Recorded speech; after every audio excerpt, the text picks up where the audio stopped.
ଛୋଟିଆ ସତ ଘଟଣାଟେ କହିବି ଆଜ୍ଞା।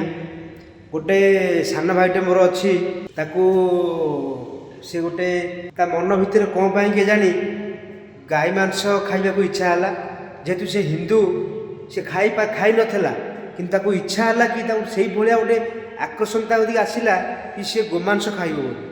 ତ ସେଥିଲାଗି ମୋତେ ଆସି ଦିନେ ପଚାରିଲା, କହିଲା ଭାଇ କ'ଣ ମୋତେ କାହିଁକି ଇଚ୍ଛା ହେଉଛି, ମୁଁ ଗୋଟେ ହିନ୍ଦୁ ହେଇକି, ମୁଁ ଗୋଟେ ସନାତନୀ ହେଇକି, ମୁଁ ଗୋ ଭକ୍ତ ହେଇକି, ମୋ ଭଗବାନ ଶ୍ରୀକୃଷ୍ଣ ହେଇକି ମୋତେ କାହିଁକି ଇଚ୍ଛା ହେଉଛି ଗୋମାଂସ ଖାଇବା ପାଇଁ। ତ ମୁଁ କହିଲି ଦେଖ ଭାଇ, ସେ ଉତ୍ତର ମୋ କତିରେ ନାହିଁ, କିନ୍ତୁ ତୁ ତୋ ମାମାକୁ ପଚାରେ, ତୋ ମାମା ତୋତେ ନିହାତି ଉତ୍ତର ଦେବେ। ତ ତାଙ୍କ ମାମାକୁ ସେ ଯାଇ ପଚାରିଲେ କି ମାମା ମୋତେ କାହିଁକି ଗୋରୁ ମାଂସ ଖାଇବାକୁ ଇଚ୍ଛା ହେଲା। ମୋ ଭାଇ କହିଲେ କି, ମୋ ଗୁରୁ କହିଲେ କି ତମେ ହିଁ ଜାଣିଛ କିଏ କ'ଣ ପାଇଁ ମୋର ଇଚ୍ଛା ହେଲା, ତମେ ହିଁ ଜାଣିଛ, ମୁଁ ଜାଣିନି ସେ ବିଷୟରେ।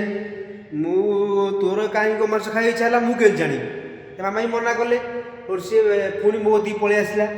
ସେଠୁ ମୋର ତାର ମିଶିକି ଗଲୁ ତା ମାମାଙ୍କ କତିକି। ତା ମାମାକୁ ମୁଁ ଦେଖିଲି, କଥା ହେଲି।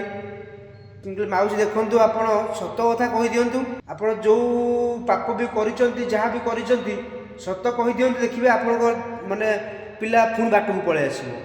ଆଉ ନହେଲେ ଆଜି ଗୋମାଂସ ଖାଇବାକୁ ଇଚ୍ଛା ହେଉଛି, କାଲି ମଣିଷ ମାରିବାକୁ ଇଚ୍ଛା ହେବ। ତ କେତେ ପ୍ରକାର ଇଚ୍ଛା ଅଛି ମଣିଷର ଗୋଟେ। ମାଉସୀ ସେଇଠୁ କାନ୍ଦିକି ଗୋଟେ କଥା କହିଲେ, ଇଏ ମୋ ପୁଅ ଯେତେବେଳେ 7 ମାସର ହେଇଥିଲା, ପେଟରେ ଥିଲା, ସେତେବେଳେ ଗୋଟେ ମୁସଲମାନଟି ଆସିକି ଯେଉଁ ଭଙ୍ଗା ଲୁହା ଟୁଣା ବେପାର କରୁଥିଲା, ତ ତା ପ୍ରତି ମୁଁ କିଛି ଆକୃଷ୍ଟ ହୋଇଥିଲି। ତ ସେଥିଲାଗି ଏଇଟା ହିଁ କାରଣ ହେଇଥାଇପାରେ। ତ ସେଇଠି ହିଁ ମୁଁ ବୁଝିଗଲି, ପିଲାକୁ ଯେତେବେଳେ 7 ମାସ ହେଇଥାଏ ମା ପେଟ ଭିତରେ, ତାର ଜ୍ଞାନ ଘର ତାର ପୂରଣ ହୋଇଥାଏ। ଆଉ ସେତେବେଳେ ତା ମା ଯେତେ ଭଲ ଜ୍ଞାନ ତାକୁ ଦେଇପାରିବ, ଆଉ ଯେଉଁଟାକି ସେ ମାଉସୀ କ'ଣ କରିଥିଲେ, ଗୋଟେ ମୁସଲମାନକୁ ଦେଖି ଆକୃଷ୍ଟ ହୋଇଯାଇଥିଲେ। ତ ସେଥିଲାଗି ତାଙ୍କ ପିଲାଟି ଆଜି ଗୋମାଂସ ଖାଇବାକୁ ଇଚ୍ଛା କଲା।